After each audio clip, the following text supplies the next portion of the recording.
Alors,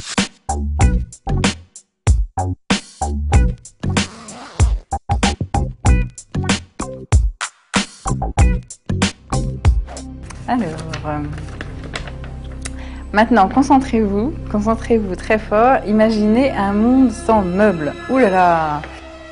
Je pense que c'est dans les besoins intrinsèques de l'homme. Comment faisait Tarzan sans meubles? Bah, même sur une liane, c'était son meuble. Si on est dans la forêt, il n'y a pas de meubles, mais on va aller s'adosser à un arbre. Donc quelque part, on va recréer un meuble. Il n'est pas imaginable qu'il n'y ait plus de meubles du tout, parce que de toute façon, il faudra bien se coucher. Et même si on considère qu'un matelas posé, même le sol, est un meuble, la fonction dormir l'imposera.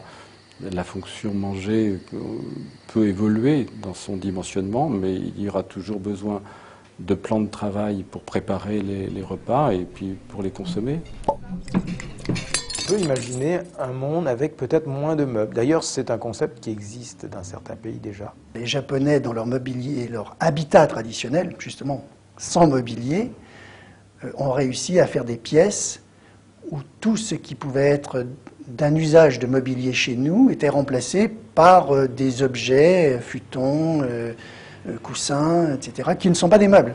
Je vais chez quelqu'un qui est rempli d'objets, de bazar, de choses, et je vais trouver ça infiniment plus kitsch qu'un magnifique loft avec 3 cailloux, juste un très beau meuble, et je vais trouver ça infiniment chic.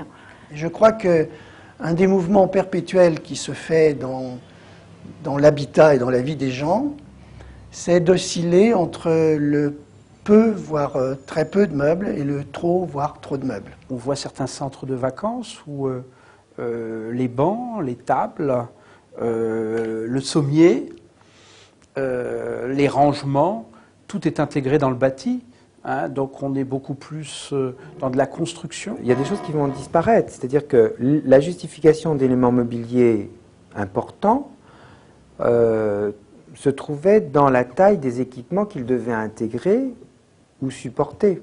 Prenons l'exemple de la télévision. Bon, c'est arrivé en 55-60. Alors là, c'était au début la taille d'une machine à laver. Les meubles disparaissent pas, ils évoluent en fonction des utilisateurs.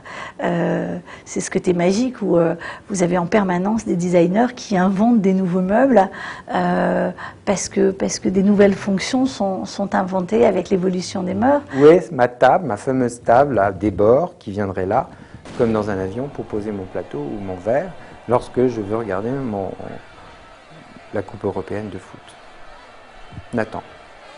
J'attends toujours.